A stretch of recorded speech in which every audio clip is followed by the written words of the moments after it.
Hey everyone, we are live, and Mike and Russ are in Nashville. Are you in the same place? Yes. Yes. You sort of see that yet? Okay. Are you like next to each other? Is that what's happening here? We are not next to. Well, it depends what you call next to. We're in Okay. proximity. We're not spooning. Right.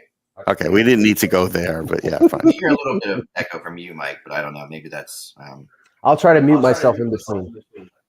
more when you're just talking. It's just you're talking. Oh, there you go.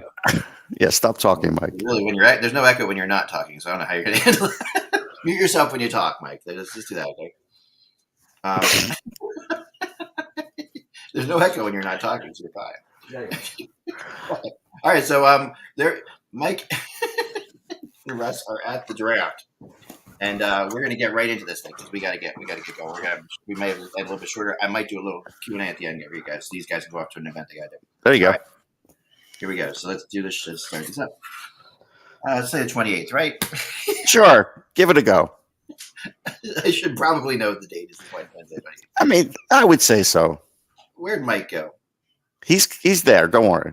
All right. He's finding a different spot now. He thinks the echo is a problem. Hello, Hockey World. It is Wednesday, June 28th, 2023. I'm Michael Agello from the stairs. Oh, there you go. It's eerie. Russ Cohen from Sportsology. It is a little eerie. A little eerie. And I'm actually watching HockeyBuzzcast on HockeyBuzz.com. And man, oh man, this is the podcast that comes every Monday through Friday. But today is the draft, and the draft is upon us. And man, Lots of trades. Lots of trades already to talk about. I wanted to ask Russ before we, Russ, thank you very much, Russ, for doing that because I know this is your busiest Yeah. year. And we are in the middle of craziness, and I want to hear from Russ if any new players have suddenly jumped up or getting a lot of attention. But let's talk here first about, I guess, the biggest trade to talk about is the PLD trade, Pierre-Luc Dubois. Right. That's a major deal, and he's a major player when he's on, and. Well, funny, I heard our buddy. Oh gosh, what I was going to call him, Mike Knuble, but he's not Mike Knuble. He's on the NHL Network, and he was on our show once, and he is. Anyway, heard somebody talking about the guy. Mike Rupp. There you go. Thank you very much, Mike. I heard Mike Rupp talking today. He was a little bit pissed off a little bit about this. He's like Pierre-Luc Dubois is a great player, but he's got to no more talking about where I want to play, what I want to do. He's been very adamant about not being happy wherever he is, kind of. That's okay. That's his right. I mean, I'm sorry to disagree with Mike Rupp. I mean, but shut up there. It's okay. Dubois had the leverage. He was 1 year away from the unrestricted free agency. He didn't want to play in Winnipeg. He said, "Okay, trade me," but he let them know. I think he was fair to them, just like Tkachuk was fair. Now, honestly, from what us talking to other writers and reflecting on that deal, Winnipeg hit a home run. I mean, they got two young players who they can hold on to for multiple years, and that's the big thing with Winnipeg. It's players that you can retain. So they've got Velarde and Kupari, who I believe they can hold on to for 3 or 4 years. And they got Iafallo, who's a good, workmanlike forward. Got a couple years left in his contract. So they got 3 guys for a guy who didn't want to be there. And that's just like what Calgary got in the Tkachuk deal. They got Huberdeau and they got Weegar. They got good return for a guy who didn't want to be there. And that's if you're looking for a template for guys like Hanifin and Lindholm and Nylander in Toronto, that is the template. Getting something for players who still have 1 year left, and then the other team trying to sign them to an extension. I think LA gave him 8. They gave him 8 years at 8.5. I think they gave him too much, and I think they gave up too much. Yeah, they gave up too much. I would have only given them 2 players.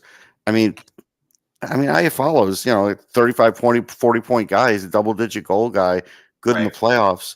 I'll give you that, and then you could have a choice of Velarde or Kupari. You can't have them both.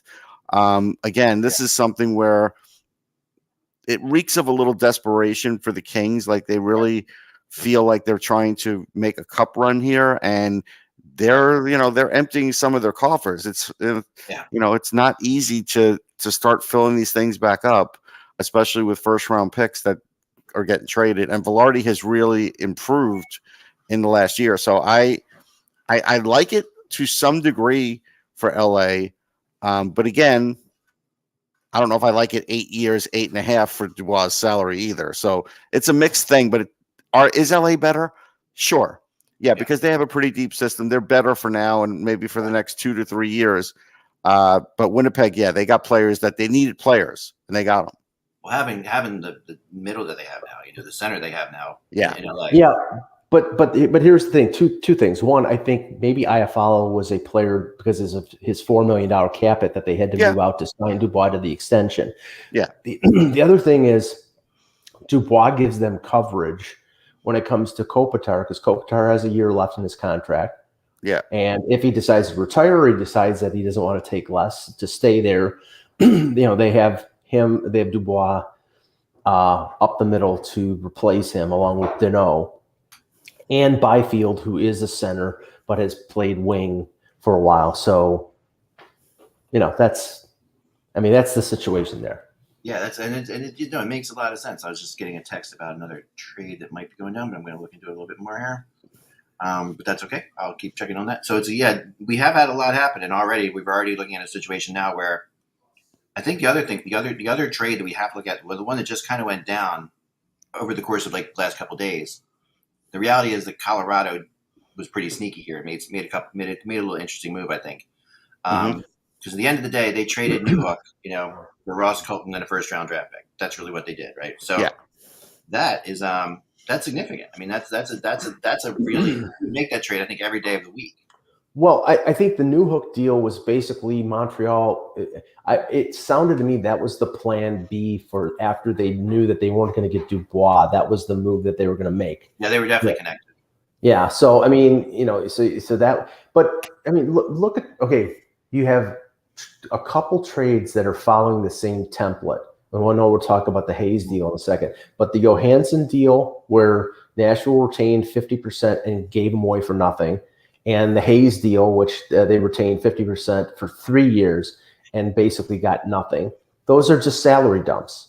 Complete, now, for Colorado and for St. Louis, getting Johansson at $4 million and Hayes at 3.7 or whatever the amount is, those are good values. Having those guys as second line, third line centers for that amount, those are good values. For the teams that they were with, they were terrible values. Yeah. Yeah, no, it's true. I mean, and I know, the Flyers are going to be, D'Angelo's going to be another one that they're moving. Obviously, that's happening in a couple of days, like we talked about, and they're going to retain salary in that too. So they're really, there really is like a salary. The Flyers are really just cutting losses. There's a lot of loss cutting going on, obviously.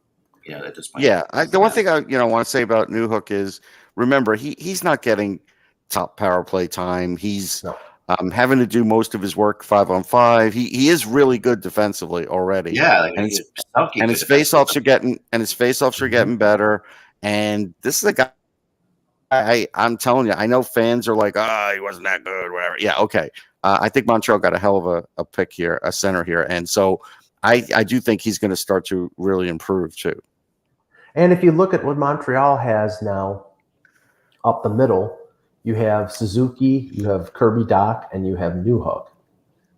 It's not stupendous, but they're young and they can grow into their position. I mean, Dach is 22 years old. I mean, I don't know whether he's ever going to be a legitimate second line center, but I think he's got the talent to. Yeah, he could be that. And he's definitely a third line center, and Newhook got a minute 22 power play, probably a lot of it on the second. That's my guess. I don't know for sure. Yeah, I like him a lot. And Newhook, there were people who have said that he's one of the best defensive players in the league. That's also, I've heard that too. Not just that he's good defensively, but he is. Yeah, he's very good. Very. He just doesn't get talked about. But you see the sort of the chess game that is being played by. So Colorado gets Johansson at 50%. So he's their second line center. They say today after they trade Newhook away. Now they traded their second round pick for Ross Colton, and they said Comfer is not going to be. They're going to let him go to market. So now you're up the middle. You've got McKinnon, Johansson, and Colton. That's not too shabby. That's still pretty damn good. No, they're fine, and they also got a draft pick in the whole deal, which is impressive. Out of the whole thing, and in a top 40 draft pick, I guess you would say. So that's still really just out of the first round. So that's pretty impressive too. Yeah, I do want to point this out, Ek. So you see now the kind of player that it takes to get into the second round of this draft, and this is why I kept saying to Flyers fans, you'll be lucky if Briere gets a second rounder to be in this draft, because now you got a guy with Colton who's got a pedigree of winning in the Cup. You still have some team control under him, and he's a hard-nosed, really good player, can play third or fourth line. Like, this is the kind of player that gets that kind of pick. So that's why that's why it's been hard for Briere to get that second round for this draft. He can get one for next year, sure. Yeah, teams will do that. This draft, I agree. And the other trade that I think is really going to be, it might turn out to be the best of all these trades down the line, is the Sharangovich for Toffoli trade. Now there's news on that, because Sharangovich just signed a 2-year extension with Calgary at a little over $3 million. That's really reasonable. But yeah, well, I mean, the thing is that the Devils could. Okay, there's talk about the Meyer deal being completed in the next day or so. So they weren't going to be able to afford Sharangovich. They're supposedly going to talk extension with Dawson Mercer. So they really, he was a luxury that they couldn't afford. And Toffoli had 30 goals last year. He's making, I think, a little over 4, but it's a year, and then he's off the books. So it made a lot of sense for New Jersey. It did, but I think they're undervaluing this guy. I'm a Sharangovich fan. I mean, I think he's got a lot more to his game than people realize. I like his size. I like his speed. I like his quickness. He might 20 plus goals a couple years ago. He didn't do anything in the playoffs, though. He had no points in the playoffs. I had no points in the playoffs. That was his first time in the playoffs too. So I mean, to me, I look at it like, this could be a really Calgary, and Conroy's up against it. Like, when you ask people what GMs are up against, everyone says Conroy's up against it. Like, he's in a bad spot. They're screwed. They're screwed. Right, and other GMs know that. They admit it. They're like, yeah, he's really just got, because I'm currently doing a story on the most creative GMs in the league, and so I've talked to like, so far I've had 10 GMs give me their anonymous top 5 lists and stuff like that, and I've other people do that too. So I'll have that out in the next day or two, moving into the 1st of July. But because I think this is all about creativity this year. I think that you're going to have to be creative to make this work. Well, I mean, they all talked about Conroy being like really in a bad spot, and they all talked about like how they think that this was a great deal for them. They really think that they got younger and they got quicker, and all the things you want to do. Well, okay, they got younger, they got quicker, and they got a guy that they could keep, and that's right now. Calgary and Winnipeg are in the positions that teams don't want to really be in, but they have to follow a different model than other NHL teams. They can't get players to sign long term. I'm not ready to put Calgary in the same category. Well, I'm sorry. The evidence is that Backlund wants out. There are also circumstantial players here, like right, players that wanted to play in the U.S. in Kachuk. No, I know that, but what I'm saying is this is not all simply they don't want to play with Daryl Sutter. Daryl Sutter's gone now. Lindholm wants out. Hannafin wants out. Backlund wants out. Toffoli wants out. Other than that, everybody wants to stay. I mean, geez, the reality is there. Well, the one thing I don't like about Sharangovich is, while he's gotten better defensively, his shooting percentage just took a big nosedive, 9.9%. And so he went from 24 goals to 13 goals. He probably still could get in the 20-goal range, but that he's not a big assist guy.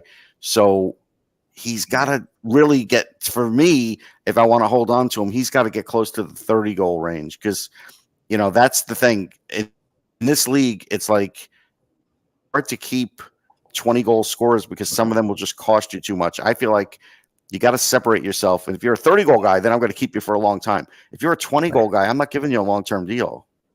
Right. Yeah. I mean, what's also going on here is a lot of creative accounting. The capologists are getting work overtime here. I mean, look at what. Okay, Boston wants to sign Tyler Bertuzzi.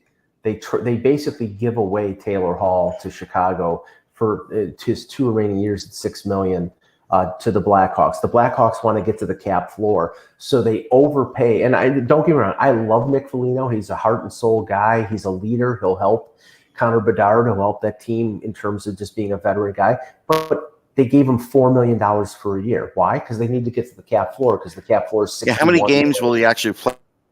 Yeah. Connor Bedard, 30, 40? Yeah, right. I mean, I have never he gets hurt too much. Right. I've never seen so many people be upset with the trade as the Taylor Hall trade, because there were a lot of teams trying to get that cap space out of Chicago. It's crazy. I have never seen cap space at a higher, like we always say cap space is the value, but but the fact that I think because this cap 2 years ago, people were like, oh, this cap's going to go up a lot, and now it only went up $1 million, and I think that's why. That's exactly why, and because the plans were different, so everyone is scrambling right now. Chicago, in retrospect, if you're gonna tank and you're getting a Connor Bedard, they did it perfectly. But and then having all this cap space gives them more power to do things, and they really are in an interesting spot. But the key to that deal, the key to the Foligno thing, was 1 year. It wasn't like It wasn't like trading for a player like Johansson. Okay, so these 2 years, or Hayes, it's 3 years. It's 1 year. So they get the cap hit, they get to the cap floor, and then next year, when they're a little better and they want to maybe sign somebody who's young out there to a long-term extension, then they have that flexibility. And Foligno, it's a no-brainer for him, because he goes there, he gets, he's going to help mentor Connor Bedard, which is going to be great, and then he's also going to be available at the trade deadline to go to another team. So if he wants to, if he's playing well enough that he shows up, people can, they can trade him then and get it out there. So. Yeah, I think for him, it's kind of like it's absolutely a no-brainer. I think. Now let's talk about the Kevin Hayes deal, because we did, we knew this was coming, kind of, but this is not in the form it ended up in. Yeah, obviously not what the Flyers wanted to get out of this trade. No, this is you're on the scene there, X. So I mean, this is my outside perspective. When it's being floated out there that it's Krug and a first-round pick for Hayes and Sanheim, and it ends up being Hayes with 50% retained for a 6th-round pick, that's a bad look on Danny Briere. Now, they couldn't help the fact that Krug didn't want to waive his no-trade clause. I get that. But the fact that and then there was a report out of Winnipeg that there was talk about Sanheim being traded to Winnipeg, and that sort of fell apart because the Flyers were looking for Winnipeg's first-round pick. It's a really bad look on that organization that all of a sudden, within less than a year, you're trying to trade a guy who's 8 years at 6.25 that you had so much confidence in that you signed him to that deal. You could have gotten more for him by trading him with a year left in his contract last year, and now you're trying to trade him with that albatross of 8 years on his books. That's not good. It's not happening at the draft. Now, it doesn't mean they can't trade Sanheim before the season starts, or before the July 1st, I should say, but it's not happening at the draft. I'm pretty sure of that. Yeah, I'm pretty sure of that too. I think there's just too much there. As far as Hayes goes, I don't blame Briere for the return. Again, you could blame John Tortorella. Like, John Tortorella is the one who basically wanted Hayes gone, and at that point, what's his value? It's really almost nothing to begin with. To a degree, because I mean, Hayes really was just wildly inconsistent in Philadelphia. He was wildly inconsistent. He definitely was floating, but look, he still had 55 points, whatever he had. Meaningless points last year, I get it. I think Armstrong just looked at it like, hey, I just lost Tarasenko, and now I got this guy for 4.3, and he's going to score me 50 points. That's what I needed. I needed 50 points, and he could if he's he'll probably do that there. At least at first, if he's motivated in a new place, you could see him having a really good first year there. Right. He's not a guy who you should sign for more than a year. He's one of those type of players. Like, he really has to prove himself all the time, because he just does. He does have many levels. But as an example, it was just gonna say, if the cap only goes up $3 million next year, you've already wasted it on Kevin Hayes for the next 2 years. That's the bad part of this deal. But whatever. And what that trade tells me is that the talk about Ryan O'Reilly going back to St. Louis is over with, because had that been like sort of like, oh, Ryan, we'll trade you to Toronto, but then you can come back to St. Louis and we'll sign you. They wouldn't be trading for Kevin Hayes to be their number 2 center behind Robert Thomas if Ryan O'Reilly was coming back. So that's not happening. I would say that the plus part. Sorry, Mike. I would say the plus part of this trade is now a young guy could take that spot. And so if Forster's ready at when training camp starts, great. If he's not, they could use somebody else from Lehigh temporarily, because they're not expecting to have a good year, and eventually put one of their top prospects in there. That's fine. I mean, at least you can advance the ball forward that way. That's true. I mean, I don't. I think it's a little unfair to like say, okay, we had this one deal in place, Mike, and now that falls apart. It doesn't look great. But the other deal was not in place. It never was. It was like it was a rumor. It was a discussion of what was going to happen there. And I'm just saying optically here, perhaps. But the reality is, get rid of Kevin Hayes is important. I'm just saying optically it didn't look very good. That's all I'm saying. It's like, I mean, Russ, all the commentary on social media by Philadelphia fans basically like destroying the team because they thought they were getting a first round pick in a deal, and now they're getting a 6th round pick. I mean, they're taking it. They were taking it in the what? I mean, they were okay. Well, I will say it like this. Yes. And now when the D'Angelo deal got out and it turns out there's a procedural error and now you have to wait on it. Here's what I would say, and I think Eck would agree. Not every single leak came from St. Louis, not all of them. And when you go to make a deal like this or any deal, you could ask that team to make sure nothing gets out of D'Angelo if they even thought there was a question about the date. So the fact that there's still leaks in the Philly office, that's the problem, Mick. I mean, there may be leaks in St. Louis and maybe, Armstrong doesn't care, but this is a brand new regime.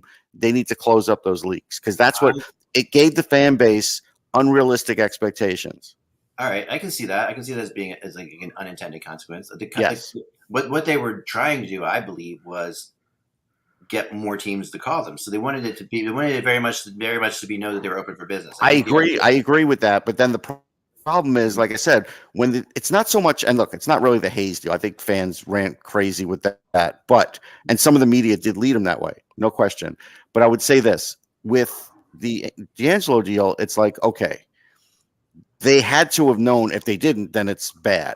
But if the Flyers didn't have any idea that this was going to happen and the league was just going to put the kibosh on it, then they need to fix that. But if not, when you're making a deal like that and it's not consummated and you haven't told the other player, it really shouldn't get out. Yeah, no, it shouldn't. It shouldn't, but it does, and we saw. And it did. Yeah, it does, and as I talked about the other day, like it's really unfair for these guys sometimes when these things get out because for Krug and stuff like that, it'd have to be like to answer the fact he doesn't want to accept the trade or what have you. Right. Well, here's the reality of what's gone on the last few days, and I just looked it up. With the cap being set at 83.5 and the floor I think was like 61 something. Okay, so right now you've got 4 teams, Arizona, Chicago, Anaheim, and one other, Carolina. I think it's Carolina, but there are 4 teams that are not at the cap floor. So there's not really a lot of room here. If teams are, there's not going to be there's not going to be another 3 or 4 Taylor Hall type deals because most of these teams are at or close to the cap floor. So what you may see now are a lot of hockey trades because there's no other option. No, you're going to have to, and people know that that's being discussed. That there's a lot of that going on. The other problem is that those teams that are mentioned, they're not going to go over the cap this year. And so that's the other problem. If 1 or 2 of these teams would decide, yes, we'll take some extra money, go over the cap, then there would be more deals. It would be easy to make deals. But when you look at that, these teams, they're not going to do it. Matter of fact, Arizona is like, $5 million, Mike, under the cap right now. And Mike still thinks they're going to go and trade for a bad contract or something. So they still don't even have to pay that. And they might. And that hurts the league. Because it does hurt the league in instances. Tied to Huberdeau. This is why Arizona's tied to Huberdeau. Yeah, but the problem is that with Huberdeau, I mean, they may value him as a player, but that's a 7-year commitment at what 9.5, close to that. I'm not looking at his salary right now. Right now, with their financial instability in Arizona, they would rather take the LTIR contract of Jake Muzzin for a year just to get to the cap floor and then reassess next year. I was talking to maybe the NHL about that. There's 2 levels to that. There's a level, like you said, financial instability, and if they're planning on keeping this, if these people are going to be the owners of the team for a long time, if they're going to keep and they're going to make this go, the financial instability is huge. You're right. Yeah. If they're going to sell the team. Yeah. If things are starting to look like they can't stay there and they're going to sell the team to somebody else to move the team, then you don't mind having a Huberdeau. Then it actually does help players like that in your pocket. We were talking about this a couple of days ago. What would you rather have? Would you rather have an expansion team, or would you rather get the Arizona Coyotes as a transfer? And honestly, the way the expansion has gone the last couple of times with Vegas and Seattle, and the talent and the clear cap that they get, most people would opt for an expansion team. They don't. I mean, okay, Arizona's got some decent prospects, but that is a completely barren organization that has been ripped asunder by the ownership and by the management of that team. They got more draft picks than they have players under contract. Well, what's interesting about that, and this is kind of a story that I've been sitting on a little bit, but I won't say too much about it, but I can say this about it, is that and I kind of mentioned it a while ago in passing. There might be a couple groups out there that really want to buy a team in the NHL, or really want to be a part of an NHL team, but want it to be an expansion team and not the Arizona Coyotes. Right. For that same reason you're saying, but they've got a lot of money, and they've got influence, and they've got a really good area. Yeah, Salt Lake is one of them. The owner of the Jazz has come out and basically said he would rather have an expansion team. Right. So would the NHL just shut down Arizona? Let the players have a draft where the players get pushed back into the rest of the league. A dispersal draft, and then have an expansion draft with a new team. Like that is. I don't think they'll do it, but I don't think it's a bad idea either. I like the idea. Yeah, no, but then definitely considered it, because I talked to somebody who has considered it because of that exact reason that we're talking about, which makes some sense. Like, yeah, but if you disperse down to 31 teams, and or you bring it down to 31 teams, are you going to expand by 3? Are you going to go Salt Lake? No, they expand by 1, and they go back to 32 teams. Like they just go, they go like to Salt Lake City, basically moving Arizona to Salt Lake, but giving Salt Lake a fresh slate. And that's not a bad concept for the NHL. No, but I don't know if the PA is going to sign off on that. You know what I'm saying? Because all of a sudden you're not dissolving contracts if Salt Lake drafts those players, but then you're basically saying, okay, well, if we don't want one of those players, then we don't. You're completely wiping clean their contract. So I don't think the PA would sign off on that. I'll tell you the risk though, and doing this, the risk is. So you have the dispersal draft, and of course it goes worst to first, and that's fine. The team that, let's say, gets the rights to Logan Cooley, he may then decide, I don't want to play for them, stay in college and become a free agent, and that team gets nothing. Yeah, he could be the next Jimmy Vesey. He could stay and go free agent after his senior year in college. So, I mean. All that's possible, but the reality is the bottom line money here is what you're going to talk about. And if the NHL get more. The NHL can make more from an expansion team than they can from someone trying to buy the Coyotes, which is definitely the case. Well, let's talk about the bottom line money for a minute, Ek, because today, tomorrow, round 2 of the draft is only on NHL Network. Yeah. And how is that growing the sport? Please tell me. No, I agree. Please. I'll just say this, and this is just trivial, but I'll just make the point. So we're Russ and I and our group were down on Broadway getting some hot chicken yesterday, and they had the NHL Network on, which I was surprised at. They had the NHL Network on one of the TVs. Okay, what is the NHL Network? It's the day before the draft. What is the NHL Network showing on their programming? A game from 2013, a nothing game from 2013 between Columbus, Boston, or something, right? No, St. Louis and Detroit. That's right. Okay? Yeah. Yaroslav Halak was in goal. Chris Stewart Babcock was still coach of the Red Wings. Okay, it's the day before the friggin' draft. Honestly, if that is your option, I would like whatever draft preview program that they had with EJ Radick or whatever. I would have run that on a friggin' loop. Right. Every hour instead of watching a friggin' meaningless St. Louis Blues Detroit. Their programming is for crap. And the thing is, it's like, okay, the first round is going to be on ESPN. And then the 2nd through 7th is going to be on NHL Network in the States and Sportsnet in Canada. You may as well be like broadcasting it on Joe's cable instead of NHL Network for all the reach it's going to get. Well, I mean, it's not the numbers of the second day of the NHL draft are horrible. They're horrible. I mean, they really are. And I think that the reality is, I think that's what they're coming down to. I mean, and it sucks because, that is the reality. Now, Mike, I guess you're hearing about the Serrano signing. Which signing? The Leafs have signed Camp. Yeah. It was just tweeted out, and yeah, that is a reflection of Sheldon Keefe liking David Kampf as a good third line center. Yeah. $2.5 million on a multi-year deal. Third line center money. I don't think it's out of whack. The thing pretty solid signing. Yeah, it's okay. The thing I think here is the stuff that we've heard over the last 48 hours regarding Matthews and Nylander. I don't know, not the Matthews part, but the Nylander part does not instill much confidence because, and somebody made the point. What Brad Treliving said yesterday. What is he supposed to say? But he basically came out and says, we're confident that we can get these two signed until we're not, basically.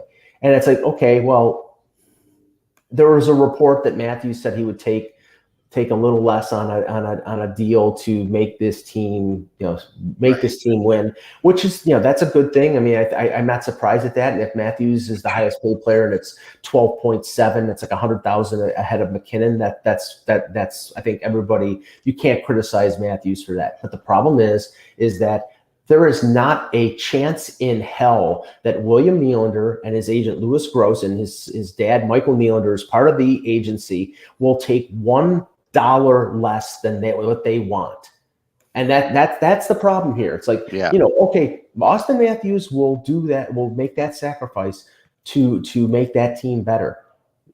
William Nylander is not going to do that. He's not going to say, I'll take 8.5 million times 8 years. No, he wants 10 million. And you know what? If he wants 10 million, he's going to get it someplace else. And Brad Treliving, after what happened last year with Johnny Gaudreau and the same agent who said, we'll talk about this after the year. And then he ends up walking to Columbus. You just can't do it. He's an asset.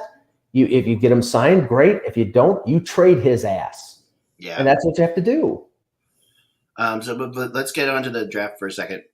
Russ, any last second things you're hearing? Any exciting things towards the end here? I mean, there's a little bit of a vibe that maybe Anaheim will make a choice, and maybe they won't choose Adam Fantilli. Maybe they'll choose Leo Carlsson, which would screw up, I think, Columbus's plans because they're split there. Apparently, there's mostly Carlson camp there, but maybe not fully.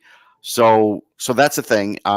I don't know how much of a thing. I'd probably, somebody asked me yesterday, I'd probably only put 20%, but I did hear some rumblings that, hey, there are teams that would take Carlson second. And so, yeah, I think there's a possibility of that, but I still don't think that's the greater majority.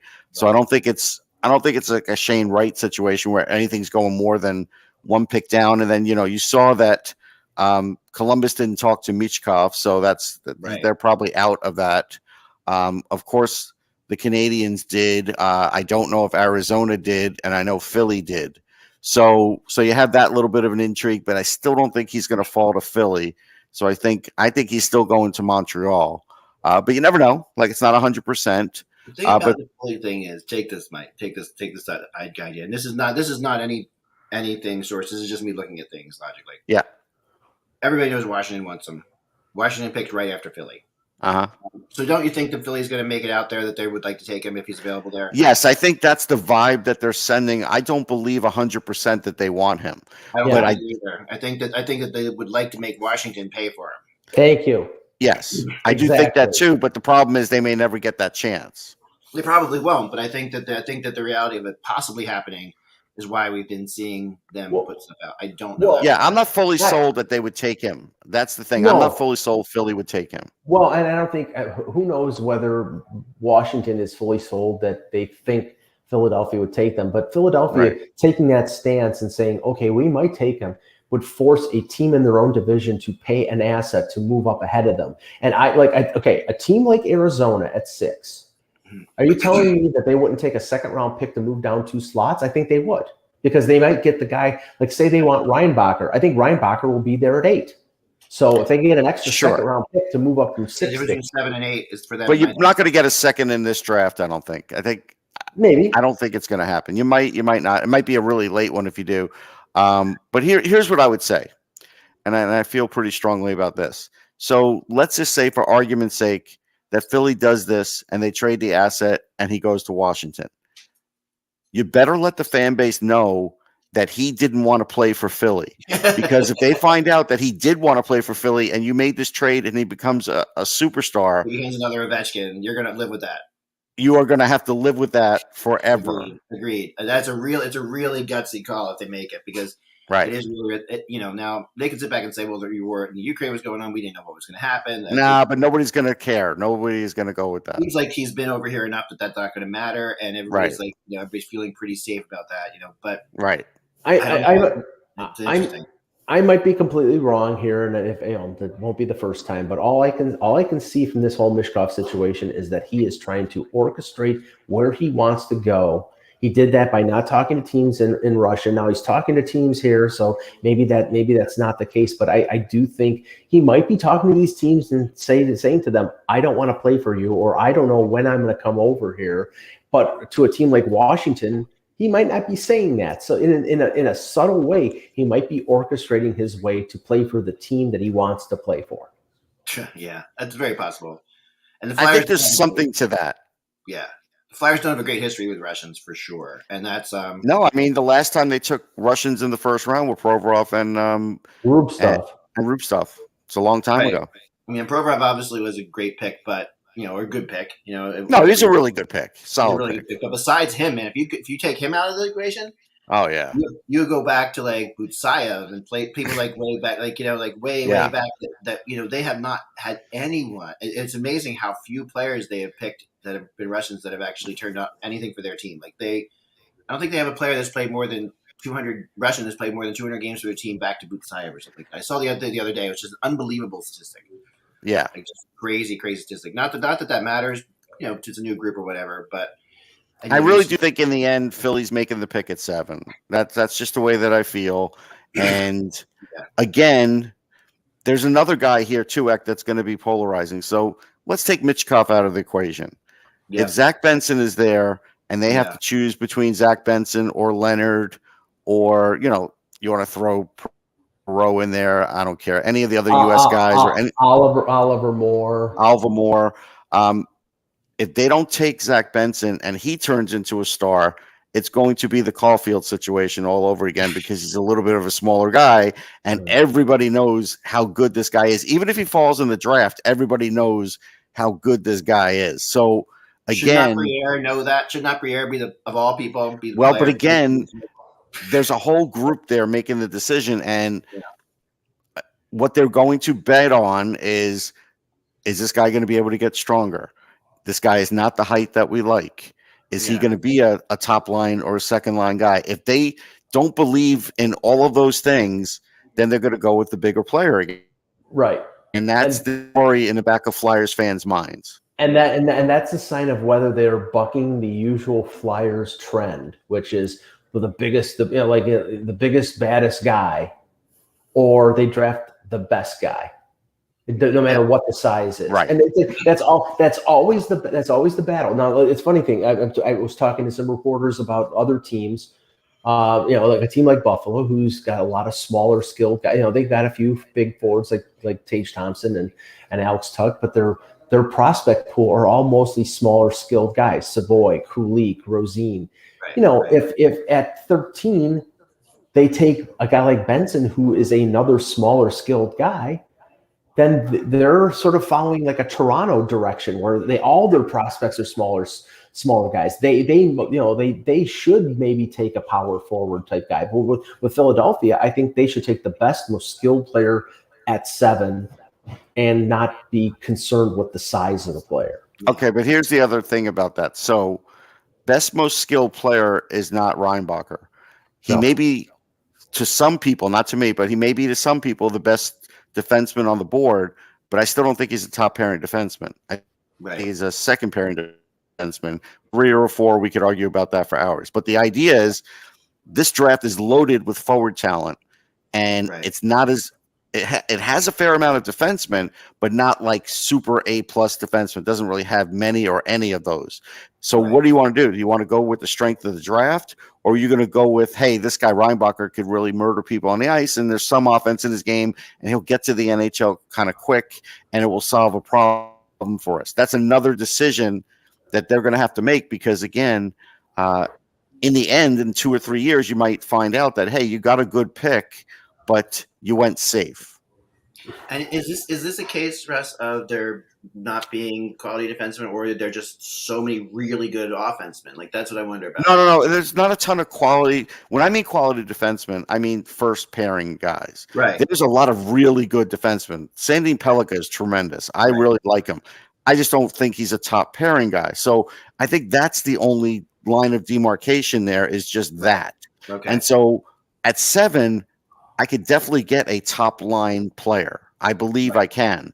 Right. I don't believe I can get a top pairing defenseman though. Right. So which is it? Again, now you come down to the argument, is a number 3 defenseman worth more than a top line player? Well, it depends. Is it worth more than a top line center? No, I don't think so. Is it worth more than a top line right winger? Well, maybe, because defensemen are hard to come by. So that's the argument. I mean, I've heard enough people talk about the defensive class in this draft, and like Russ was saying, I mean, Ryan Bacher's the second pairing guy. I mean, Sandin Pellikka, Willander, Simashev. I mean, Simashev is a guy who hasn't played in the KHL yet, and he's a big kid, but we don't really know what it is. But there may not be a top pairing defenseman in this draft. No, you're right. I don't think that's an overgeneralization. I think most people would agree with that. But there's still value of getting a second pairing guy. It's just a question of whether you want to take him 6th. And now listen again. One of these guys may be able to play top pairing on a team because they're that weak that they need to do that. Like that happens. But we're just saying, at 7, would you be able to get a top pairing defenseman that could play on one of the better teams in the league? And the answer is no. Right. Okay. I mean, for a team like Buffalo, for example, okay, they've got a linchpin number 1 defenseman in Rasmus Dahlin. They have a future number 1 defenseman, at least in terms of talent level, and Owen Power. They have a complementary guy in Samuelson who plays with Dahlin. They don't need a top pairing defenseman. They need a right-handed second pairing defenseman. If Sandin Pellikka is there at 13, they should do handsprings and take him. Oh yeah, I don't think he'll be there. But I don't think he'll be there, but he might. Yeah. It's possible. Right, he is possible. That's interesting. All right, before we let you guys go, because we have to get going. We could answer. So if you want me to answer, I could answer some questions in the chat room. Please do. All right. So I saw one asked who I thought the Rangers would take. I would say they spoke to Riley Heidt. He's a really good all-around player, very high-end offense from the WHL, Prince George. I like him, and I know they spoke to him. I think he's one. I think you could look at Gavin Brindley out of Michigan. I think you could look at Jaden Perron from the Chicago Steel. I think you could look at all those guys. I don't know if they're going to draft a defenseman there, so I think they're better off trying to go high-end offense. That's just me, so that's what I would say for that one. You can find others, Jack. I just saw that one. Interesting. Yeah. Just to update here, CJ Chris Johnson reported the camp deal was 4 years at $2.5 million AAV. You got to remember, that's a good deal. That's a good deal. He's a good two-way center, a third liner, maybe fourth liner. $2.5 million with an expanding cap is not big money. So I don't think that's a bad deal. And people are already slamming it. I'm like, just shut up. No, it's a good deal. Yeah, it's a pretty decent. So who do the Wings take at 9? We have a question. Who at 9? Sorry, the Wings. Who the Wings. I think if Sandin Pellikka is there, he'll take him. I know I've conversed with Kevin Allen. I've mocked it on Sirius, and I think Kevin Allen agreed that they like him. So I think Sandin Pellikka would be a hell of a pick for them. Does he trust 15 and 24, or does he move up? No, I think he's staying with those. I think he's going to stay with those. I don't think he's moving up. There's a lot of excitement. There's a show they're going on tonight. The amount of excitement too, with having the more picks they have in the first round, the better for Nashville. It's kind of like I mean, you want to keep the home crowd in it, excited in it. I remember, I think it was the 03 draft when it was here. There's always teams that won't. I'm trying to think, who did they pick in 03? I know they picked Weber eventually. I don't remember who their early pick was, but you always want to get that home crowd roar. So whatever you can do, they probably will try and get another pick or two just to keep the fans in it. Well, I don't know about that, Russ. I can see that. They have 2 number 1s, 2 number 2s, 3 number 3s, and 3 fourths. So they've got 10 picks in the first 4 rounds. No, but I guess what I mean is they could consolidate and trade like a fourth, a third, or 2/3 and get another late second or trade, something like that. They could do something like that. Put 3 picks to get another one in a second, maybe because the team decides all their guys are gone, like that kind of thing. Right. There you go. I do want to let you guys go because we do. I know Nashville took Ryan Suter. Took Ryan Suter, and that's a heck of a pick, man. That's a heck of a pick. I just want to get your quick impressions on Nashville. How you guys liking it? Oh yeah, it's great. I mean, it's built up since 2003. Like I haven't been here since 2003, so it's really built up. I can see we're in a neighborhood that's sort of like going through gentrification. I guess you can't really do anything about that, but people are nice. The food prices are cheap. Actually, that's the one funny thing about it is food prices here are very reasonable. Yeah.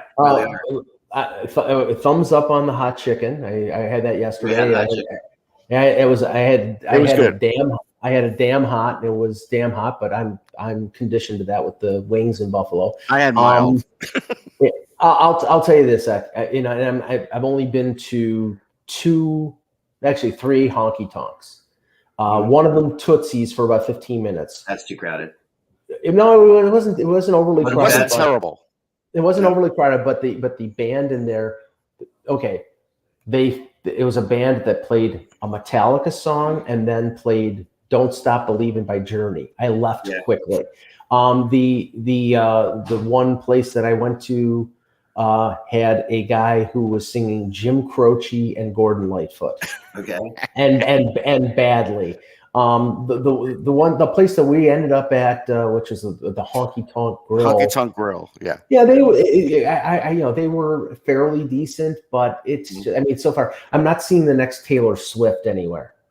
No. But here's the thing: it's a Tuesday night. You're not going to see a Taylor Swift on a Tuesday night. That's one thing. But here's the other thing. Joe Yurden pointed this out. If you're going to have a band do like covers, you might as well just play the old standards, and that's sort of what they did. They were playing Patsy Cline. They were playing they were doing the 90s. Yeah, and I me personally, because I don't like country music, I would rather hear that than them doing rock and roll that they don't really like. They're just trying to, Here's the thing, and there's a place called the Bluebird, which is not on the main strip. There is like the real country, like that's where they find the real stars. People from Nashville will often tell you that Broadway is like the touristy Nashville. Which it is, but you'll still catch gems for sure. Like you just have to try a lot of places. You have to get persistent, but you will find some that are really good. It's but definitely you'll hear they're like anybody. They play some covers once in a while to keep everybody interested. So Anthony Kennard said that Bedard has done some Lululemon commercial already. That's funny. Listen, Lululemon? Yeah, wow. Yeah, but here's the thing, and this is what I told Kevin Allen, and I stand by it. It didn't matter what team Connor Bedard went. The media and the sideshow will follow him, and it's going to follow him. He is going to be the most watched, downloaded, everything of anybody in the league, even McDavid, because he's not going to be better than McDavid, but he's the new shiny guy, and he really does have a lot of talent, and they're doing the right things with him. Hey, if Cale Makar is doing Supercuts commercials, that Connor Bedard is going to get something. He'll probably be doing Subway commercials with Steph Curry or something. Yeah, I agree. All right, folks, that's all the time we have for today. Enjoy the rest of your time in Nashville, folks. We will see you. We'll talk. I'll be online like crazy tonight, during the draft, and we'll be updating the rumor tracker all day, the rumor chart all day. So without the buzz, it's just hockey. Remember that. Talk to you later.